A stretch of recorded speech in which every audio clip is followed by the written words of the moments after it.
ગુણાકાર. ગુણાકાર એટલે શું? તો એને આપણે ટેક્સ્ટબુકની વ્યાખ્યા પ્રમાણે સમજીએ તો પુનરાવર્તિત સરવાળો એટલે ગુણાકાર. હવે આ શું કહેવા માંગે છે પુનરાવર્તિત સરવાળો એટલે? કે કોઈ એકની એક સંખ્યા રિપીટેડલી આવતી હોય અને એનો તમે સરવાળો કરો તો એ સરવાળો કરવાના બદલે ગુણાકાર કરો તો ચાલે અને ગુણાકાર જ કરવો જોઈએ. હું શું કહેવા માંગુ છું? ધારો કે આપણને એવું કહેવામાં આવે કે 4 ગુણ્યા 5, તો આનો અર્થ શું થાય? જવાબ 20 આવશે, મને તમને બંનેને ખબર છે, પણ કન્સેપ્ટ શું છે? તો કે 4 ગુણ્યા 5, તો આનો અર્થ એવો થાય કે 4 4 4 4 એવું 5 વખત, અથવા તો 5 5 5 5 એવું 4 વખત. તમે એનો સરવાળો કરો છો તો એનો જવાબ આવશે 20. આ ગુણાકારનું કનેક્શન સરવાળા સાથે શું છે એ વધારે સારી રીતે સમજી લેજો. એક બીજું એક્ઝામ્પલ સમજીએ. ધારો કે હું તમને એવું કહું કે 15 15 15 એવું 20 વખત હોય તો એનો ટોટલ કેટલો થાય? તો આ સરવાળો કરવાના બદલે 15 ગુણ્યા 20 કરી નાખો તો આપણને ફટાફટ જવાબ મળી જશે. આપણે આગળ એક ચેપ્ટર સમજવાનું છે સરેરાશ. એમાં એક વાક્ય રચના આવશે કે 20 સંખ્યાઓની સરેરાશ 15 છે. તો એનો અર્થ એવો થશે કે 20 સંખ્યા 15 15 15 15 છે, તો એનો આપણે આવી રીતે ટોટલ કરવો પડશે.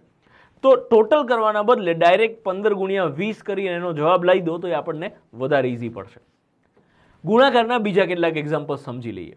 ધારો કે હું તમને એવું કહું કે 7 ગુણ્યા 8, તો અહીંયા તમે ઘડિયા કરેલા હોય એટલે તમને ડાયરેક્ટ ખબર પડી જશે કે 7 8 56 થશે.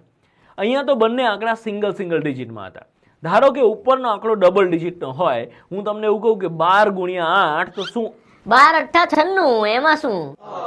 એવું નહીં જીગા, સાચી વાત 96 થાય, પણ હું એવું સમજાવવા માંગુ છું કે ઉપર બે આંકડા હોય તો શું કરવાનું? લે એક કામ કર, 37 ગુણ્યા 9 હોય તો શું કરવાનું? પછી ગણવું પડશે હો સાહેબ. હે ને? તો ગણવું પડે ને. હું એ જ તને સમજાવવા માંગુ છું કે આવું જ્યારે હોય ત્યારે આપણે એની ગણતરી કેવી રીતે કરીશું.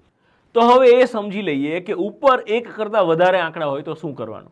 એક એક્ઝામ્પલ છે 23 ગુણ્યા 3. તો અહીંયા આપણે એકમના અંક સાથે ગુણાકાર કરીને શરૂઆત કરીશું. તો જ્યારે 3 નો ગુણાકાર એકમના અંક 3 સાથે થશે ત્યારે આપણે એવું સમજીશું કે અહીંયા 2 ક્યાંય છે જ નહીં, અને પછી આપણે 3 નો ગુણાકાર 2 સાથે કરીશું, એ વખતે આપણે એવું સમજીશું કે હવે 3 ક્યાંય નથી, અને જે આવશે એ તમારો જવાબ થશે. હવે એકમના અંક સાથે ગુણાકાર પહેલા કરીએ તો 3 નો 3 સાથે ગુણાકાર તો 3 તરી 9 થશે, અને પછી 3 નો 2 સાથે ગુણાકાર થશે તો 3 દુ 6 થશે. તો આ 69 તમારો જવાબ થશે. 36 ગુણ્યા 7 આપેલું હોય તો 7 નો ગુણાકાર 6 સાથે, કેમ કે એકમનો અંક છે, 7 6 42. હવે ગુણાકાર જ્યારે ડબલ ડિજિટમાં આવે ત્યારે આપણે સરવાળાની જેમ જ એકમનો અંક લખીને દશકનો અંક વધી તરીકે લઈ જઈશું. એકમના અંક સાથે ગુણાકાર કરીએ છીએ એની વધી દશક પર આવશે, દશક સાથે ગુણાકાર કરીએ એની વધી શતક પર, અને એ પ્રમાણે આગળ ચાલ્યા કરશે. જે લાસ્ટ સ્ટેપ હોય ત્યાંથી પછી વધી ક્યાંય જશે નહીં. તો 7 6 42, તો 42માં એકમનો અંક 2 અને 4 વધી તરીકે 3 ઉપર જશે. અને પછી નેક્સ્ટ સ્ટેપ, હવે 7 નો ગુણાકાર 3 સાથે કરીએ છીએ તો 7 તરી 21 ને 21માં 4 વધી એડ કરવાની રહેશે. 21 ને 4 25, તો 252 એ તમારો જવાબ થઈ ગયો. આ જ રીતે ઉપર એક આંકડો હોય, બે આંકડો હોય કે 3 આંકડા હોય, ફેર શું પડે છે? ઇવન 10 આંકડા હોય તો એ ફેર શું પડે છે? એક એક્ઝામ્પલ આપણે 3 આંકડા વાળું સમજીએ કે 237 ગુણ્યા 8. પહેલા આપણે એકમના અંક સાથે ગુણાકાર કરીશું, પછી દશક, પછી શતક, અને એ પ્રમાણે આગળ ચાલીશું. અહીંયા 3 આંકડા આપ્યા છે, એના બદલે આવા બીજા 8 આંકડાઓ આપ્યા હોય તો એ ફેર શું પડે? હા, 8 નો ઘડિયો ના આવડે તો પછી બહુ ફેર પડે હો. જો ઘડિયા ચકાચક હોય એટલે ગુણાકારમાં તમારી પેન ક્યાંય ના અટકે. તો આપણે પહેલા 8 નો ગુણાકાર 7 સાથે કરીશું. 8 7 56 નો છગડો વધી પડી 5. 8 તરી 24માં 5 ઉમેરી એટલે 29, 29 નો નવડો વધી પડી 2.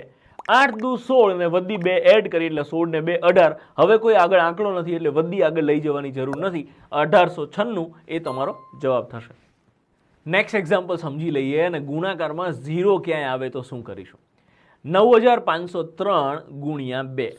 તો સિસ્ટમ તો આપણી એ જ ફોલો કરીશું કે 2 નો ગુણાકાર 3 સાથે, તો 2 તરી 6, પછી 2 નો ગુણાકાર 0 સાથે. કોઈ પણ સંખ્યાને 0 સાથે ગુણીએ એટલે જવાબ 0 જ આવે. આખા ગામને ખબર હશે. તો 2 ગુણ્યા 0 એટલે 0.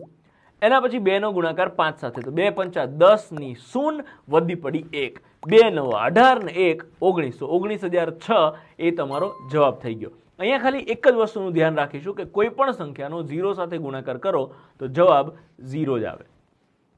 નેક્સ્ટ અને લાસ્ટ એક્ઝામ્પલ સમજીએ કે જેમાં નીચે સિંગલ ડિજિટ જ હોય. 9503 ગુણ્યા 7. 7 તરી 21 નો એકડો વધી પડી 2. હવે 0 ઉપર વધી 2 આવે છે. તો નેક્સ્ટ સ્ટેપ શું થશે? 7 નો ગુણાકાર 0 સાથે, તો 7 ગુણ્યા 0 એટલે 0 + વત્તા વધી 2 આપણે એડ કરીશું તો ત્યાં આવશે 2 અને પછી આપણે દાખલો આગળ ચલાવી શકીએ. 7 પંચા 35 નો 5 વધી પડી 3, 7 નવા 63 ને 3 66, તો 66,521 આ તમારો જવાબ થશે. પણ જ્યારે 0 આવે ત્યારે આપણે શું કરીશું તો 9,503 ગુણ્યા 7 માં 7 તરી 21 નો એકડો વધી પડી 2, જે 0 ઉપરની વધી છે એ ડાયરેક્ટ તમે સીધા જવાબમાં લખી દો, એટલે કે 7 તરી 21 સીધા લખી દો છો તમે, તો 0 સાથેનો ગુણાકારે પતી ગયો અને એમાં જે વધીનો વ્યવહાર હતો એ બી પતી ગયો. તો હવે પછી જ્યારે 0 ગુણાકારમાં આવે ત્યારે 0 પરની જે વધી આવતી હોય એ સીધી તમે નીચે જવાબમાં ઉતારી દો, તો એના ગુણાકાર અને વધીનો વ્યવહાર બધું એક સાથે પતી જાય.